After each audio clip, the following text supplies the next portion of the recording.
It's definitely not the best season for Colorado and Kansas State, something that they weren't expecting, but there are a ton of things to still look forward to in the final game of the season. It's a Locked On College crossover.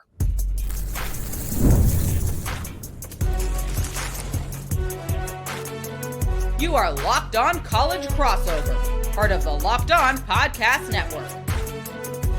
Your team every day.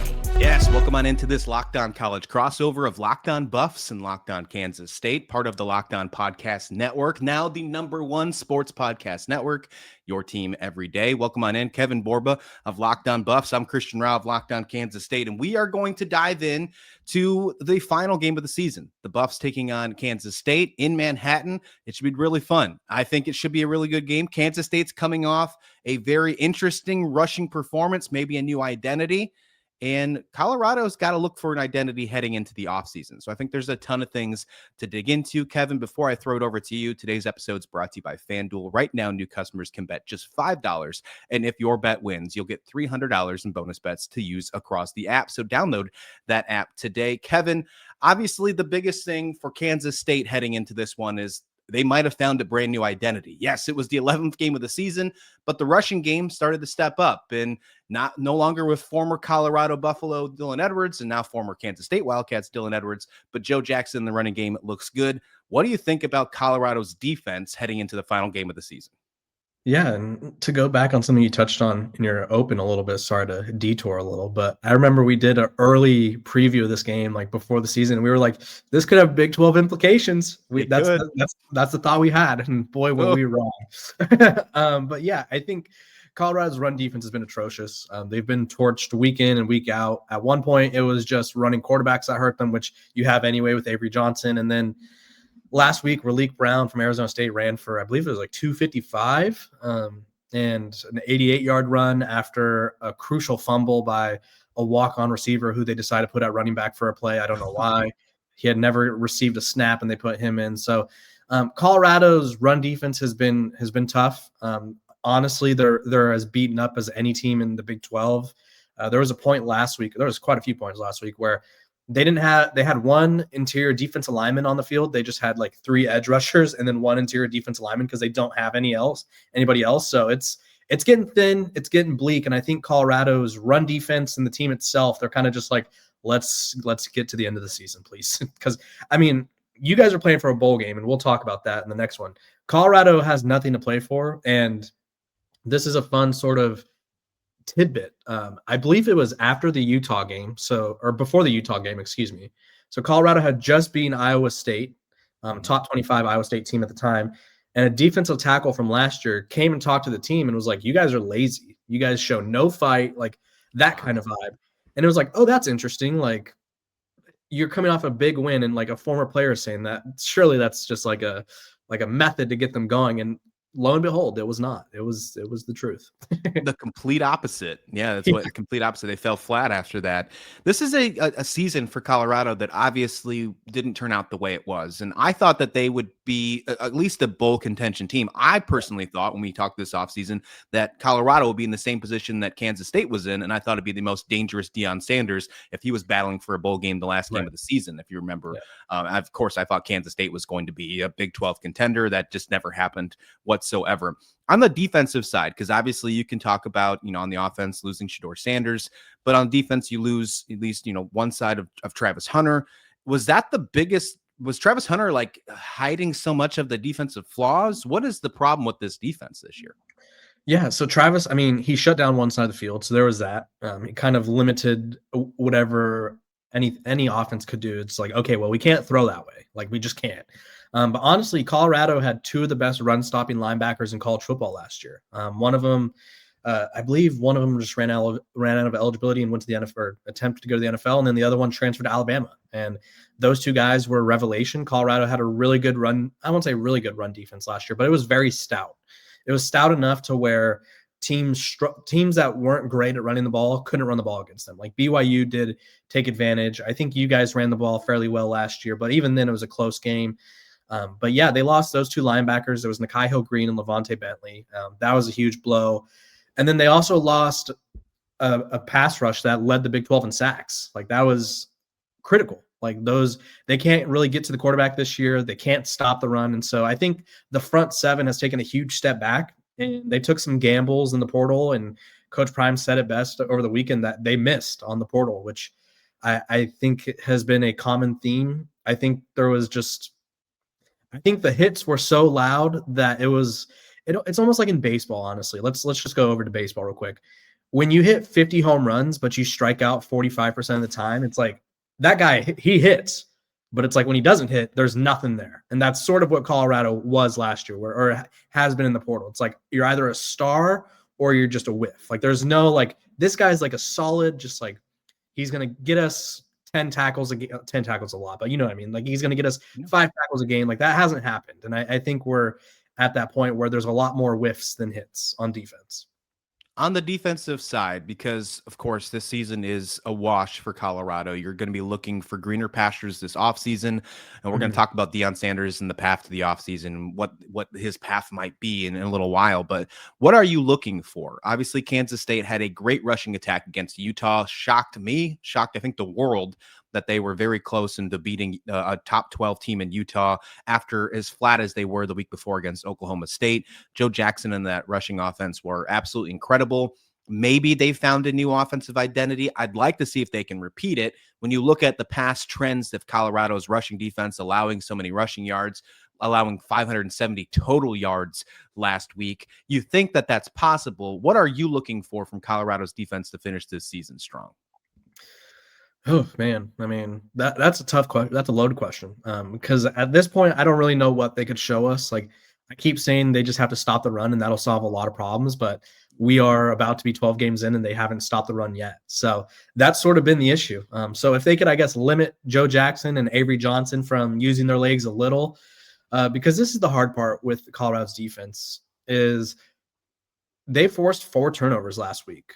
And they had that bend, don't break sort of mentality, but the offense couldn't come through. So like the defense can only hold up for so long. So I guess the thing I'm wanting to see is like, how long can they hold up? Like, can they go 3 quarters and like limit Kansas State to say 7 to 10 points? Because I think that's a fairly manageable score to get for Colorado's offense to match. Now, if you want Colorado's offense to match, would you guys have 45 last week or whatever it was? That's not going to happen. I don't think they can match 45.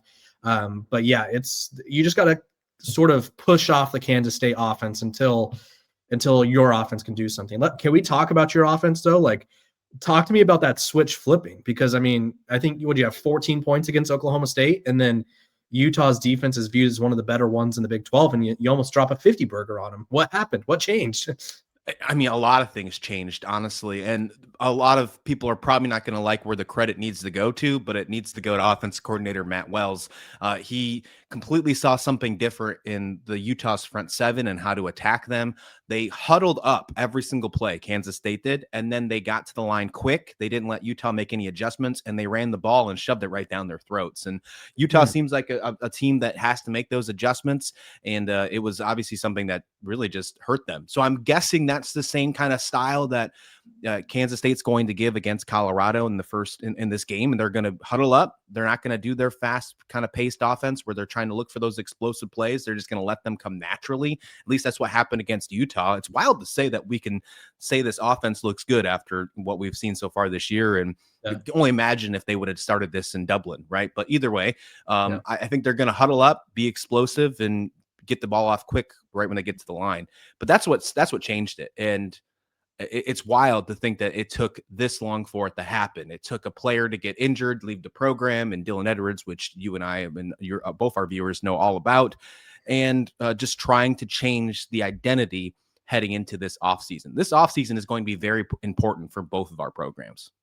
Yeah, for sure. And I think I keep saying that the way that Deion Sanders handles this offseason will define his tenure, right? Because the athletic director has already said he's not on the hot seat. But I don't think another year like this one would prevent him from being on the. I think if Colorado struggles again next year, there'd be some serious discussions. I do think Deion Sanders, before people get all upset, I think he should get all the grace in the world, honestly. He has revamped this program in a way that I haven't really seen in my lifetime. They have had some solid years, but in no point of any time in anyone's lives has Colorado been a consistent, like, they've played every game this season, every game of the Deion Sanders tenure, or the Deion Sanders era, outside of the first year, because I think they're in the Pac-12 and you're required to play one game on the Pac-12 network, I believe. Every game has been nationally televised. Like, that is just not for a team that's this bad. Like, you don't normally get an FS1 game against a 5-6 Kansas State team. Like, this normally would be on the Big 12 network, right? And obviously there's a lot of storyline, or not the Big 12 network, the ESPN Plus, excuse me. But yeah, if he doesn't figure out how to modify his staff, figure out he's going to go into the portal again, and they're going to have to bring in like 30, 40 guys. If he doesn't figure out which guys are the right ones, which I feel like the portal's a crapshoot anyway, so I don't know how you just get that down to a science. But if he doesn't figure it out, next year there could be a lot of pressure on him. I think there's a ton of pressure already, but I think you're right. I think it gets a lot crazier when it comes around. I want to talk more about Deion Sanders because maybe potentially this could be his final game for Colorado. Who knows? Maybe it could be. We'll talk about that later on. But next, the Kansas State Wildcats are looking for their 6th win. They are looking for bowl contention. How can they do that against Colorado on Senior Day in Manhattan? We'll do that on this Locked On College Crossover. But first, Kevin, let's talk about today's sponsor, and that is FanDuel. FanDuel is the official sports betting partner of the NBA. And with the NBA back, there's no better place to get in on the action than with FanDuel. If you ever miss the start of a game or want to ride that hot hand, well, FanDuel has live bets from everything from who will score next to fourth quarter comebacks. Plus, you can even combine that live bet into that good old SGP, the same game parlay, for a shot at a bigger payout. It keeps every game exciting, especially when your team's making that late push. Speaking of a late push, it's the 12th game of the season. Kansas State on the 11th game of the season made a late push, almost beat Utah with all those rushing games. Now they are a 17.5-point favorite against Colorado, over under sitting at 49.5. What are you thinking about those odds? Yeah, I would probably assume that. I don't know if Kansas State, I think Colorado covers, but I think the over will be hit. Yeah, I mean, the over might be hit by halftime if it's anything like the Colorado or the Utah and Kansas State game.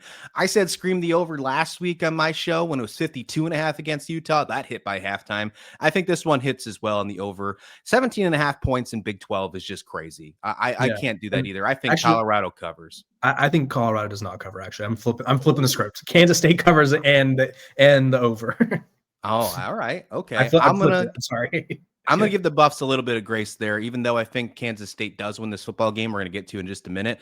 I think that just because it's Big 12, 17.5 points just seems absolutely insane. But the over, absolutely. But with FanDuel right now, new customers can get $300 in bonus bets when that first $5 bet wins. So head to FanDuel.com, sign up and play your game with FanDuel. It's the official sports betting partner of the NBA.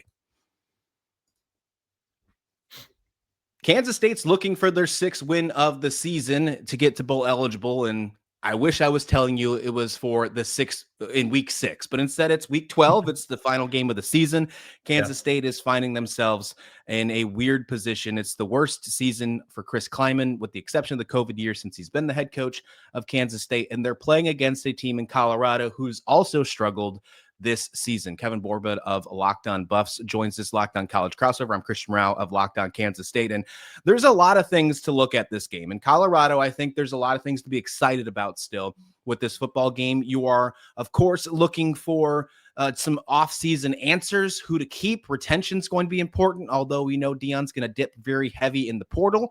But a big thing with retention for Colorado, we already heard this week, is Julian Lewis will be hopefully returning to Colorado, and he will not lose any eligibility because he's preserving his red shirt. He'll be benched this week, and he will not play in this game. What is your thoughts on that one, Kevin? Yeah, I think, and I talked about this on my show on Tuesday. The management of the quarterback situation for Colorado has been a disaster all year.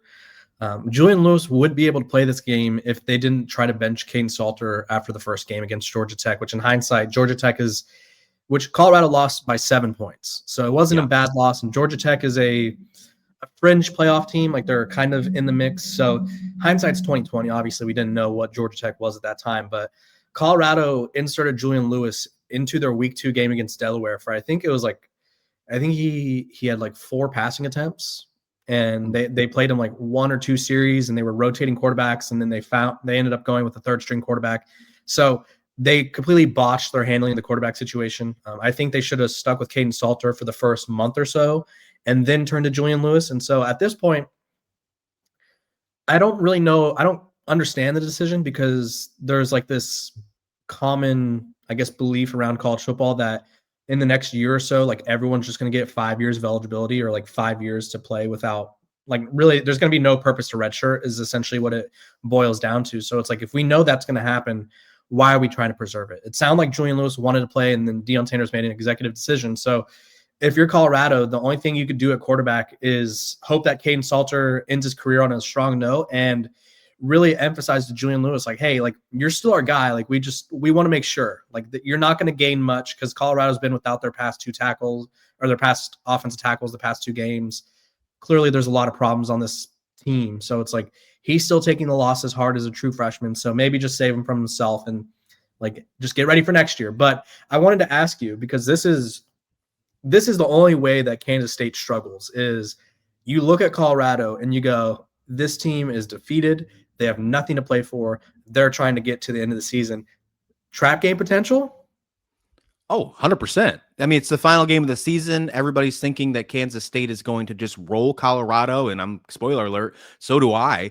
But I think that you can easily think that this is a trap game. There's a lot of other moving parts where you just looked so good against Utah, where you are thinking that you're a lot higher in role than you are right now. And then there's the whole senior day portion of it where you want to make sure you're winning, but maybe you're overlooking some small things. And this portion right here with no Julian Lewis, you have to focus on a different quarterback. Maybe that comes into play as well. Kayden Salter, of course, got benched a couple times this season. He had the starting, you mentioned it's been a wild world for Colorado. I've always been a big advocate as if you have 2 or 3 quarterbacks, you have 0 quarterbacks. That has always been like my rule of thumb. And that's what Colorado's kind of seemed like this year. What went wrong with the Salter thing? Obviously, he's going to get the start this week. But what went wrong with him earlier this year? I think they kept the Shadeur Sanders offense and try to make Kayden Salter do it.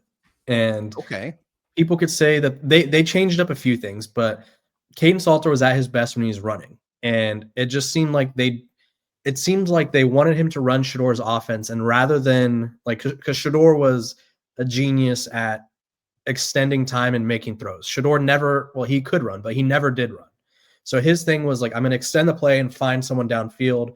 And then whether it be Travis Hunter, LeJonte Wester, or Jimmy Horn, their 3 NFL receivers last year, they would make plays. Like that's just sort of what happened. And it felt like Colorado wanted the same thing, except they just wanted Kayden Salter to run. And like the run game was not a big enough part of the offense.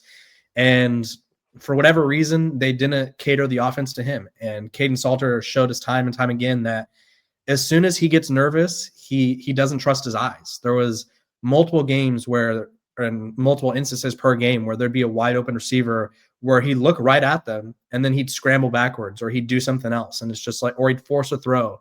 And you could just tell he was never comfortable. And I think him getting benched as well, he talked about it, said it made it harder for him to lead, which is not what you want to hear from your 5th-year quarterback, 6th-year quarterback, whatever he is, because Kayden Salter is a guy that you could tell a lot of people gravitated towards. And I'm not saying that he was like trying to bring the vibes down, and I don't even know if he did bring the vibes down. But if someone that a lot of players gravitate toward is benched or is sort of struggling and he checks out, well, the people that follow him check out. And so I think it was a bad marriage, honestly. I don't think Colorado, one, they didn't do enough research on Kayden Salter because there were some issues that they had behind the scenes. And 2, they didn't make the offense what like he succeeded in. Like, I don't know why you would try to make a true dual threat quarterback try to be Shadeur Sanders, because Shadeur Sanders was historically the most accurate quarterback in college football history. So finding a guy who I think is when Kayden Salter came in, he was completing like 60% of his passes at most. So it's not the same. He's been a quarterback this year that when we've seen him play, there has been some moments where he has allowed a lot of turnovers. We've seen that happen earlier in the season. Yeah. Kansas State leading into this game is one of the top takeaway teams in the country. Before the Texas Tech game, they were in first place. And then obviously some things went south after that game, but they're still towards the top. Mm-hmm. Do you see this turnovers being a huge reason to why maybe Kansas State could win this football game, maybe easily? Yeah, I think turnovers have played a huge sort of issue for Kayden Salter. I'm looking at his numbers now. Like the one game specifically that comes to mind was TCU. I believe he threw 3 interceptions all within the first half. But when Kayden Salter throws an interception, Colorado is 0-1, 0-2, 0-3, 0-4. So Colorado's 0-4 when he throws an interception. And so just one, that's all you need. Yeah, and like he only has 6 on the year, which doesn't seem like a lot, but it's the timing of his interceptions, it's the locations of his interceptions. Like he threw an interception against TCU in the red zone. I think he threw an interception against BYU with a chance to win the game. Like it's just the timing of his interception. So it may not even be forcing turnovers, but just like when you get your 1 or 2, like if Kansas State is trying to close out the game and Colorado's pushing and you get an interception, like that could be the difference. This is going to be a fun game. I'm actually really excited for this game. A lot of people are probably already ruling this one out, but a lot of people ruled out the Kansas State-Utah game last week as well. This could be one of those games that really, really surprise you. Question for you, because I didn't get to ask you this. What do you think could prevent Kansas State from getting the 6th win? Like what you're looking at Colorado, and obviously they're struggling. What concerns you the most? That they can't repeat what they just did against Utah. Because if you take away what the running game did last week against Utah, and then maybe one game earlier in the season when it was Dylan Edwards, he had a really good game against UCF where he took care of business. Joe Jackson had an okay game against TCU where he rushed for over 100 yards. That was his career high until he just broke the record over Darren Sproles for the most rushing yards in program history last week against Utah, which is wild to think about. But other than that, this running game has been atrocious. That's why it was so surprising to me that the running game did so well against Utah. Like out of all teams, they did it against Utah, who's looked really good this season overall, a college football playoff fringe team.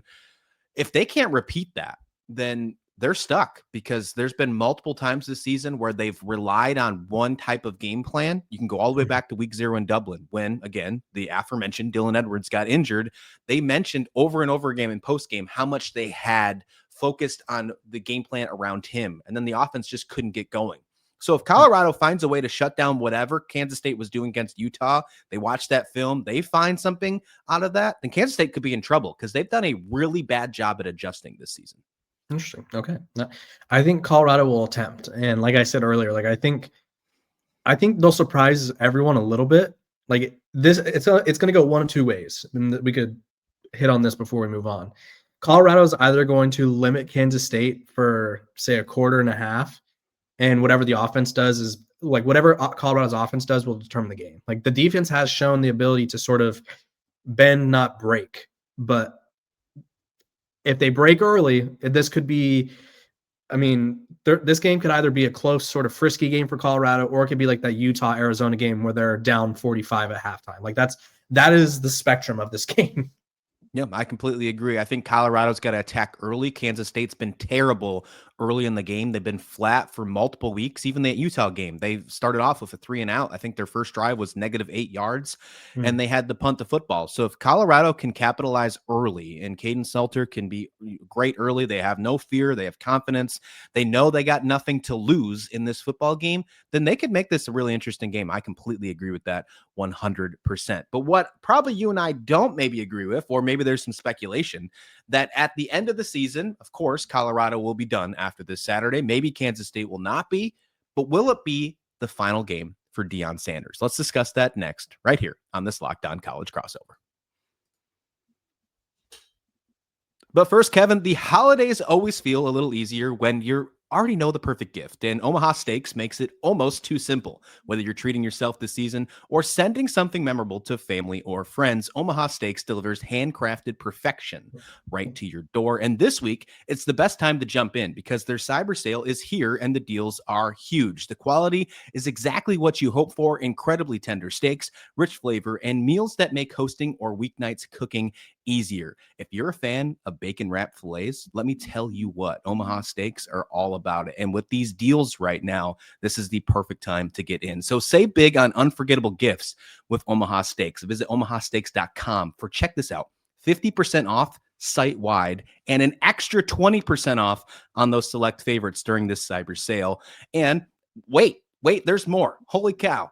And for an additional $35 off, you can use our promo code COLLEGE at checkout. That's omahasteaks.com, promo code COLLEGE. Terms do apply. See site for details. Is it fair to ask the question of, with Colorado obviously having a bad season, with no Shadeur Sanders, with no Travis Hunter, with obviously the changing of the athletic director and Rick George at Colorado happening soon, that maybe, just maybe, Kevin Borba, Deion Sanders is coaching his final game at Colorado this week against Kansas State? I think it's fair to ask, because I think a lot of people will ask this, but I don't think it's going to happen. I don't think this is his last game, because Deion Sanders, I mean, he's one of the greatest athletes we've ever seen. I think he cares a whole lot about his reputation and his career, his legacy. And I don't think he wants to be the guy that like left when it got hard. Like that's exactly what it would look like, I think. And this year, I think it's a tough year, and I think there is some grace to be given. Like he fought cancer in the offseason, so he missed a majority of the offseason. He had blood clot surgery right before, I think it was before the TCU game or after the TCU game. I don't remember the exact date, but he's been through a lot personally. And I think with the full offseason ahead of him, like I do think there's a chance for him to reset and sort of figure things out. But I do think a lot of people are going to ask this because, I mean, what he doesn't really, in hindsight, like have to stay. Like he's a college football legend. Like he just picked up coaching because his sons were playing, and he obviously has done quite well at it, despite the tough year this year. He had a great career at Jackson State.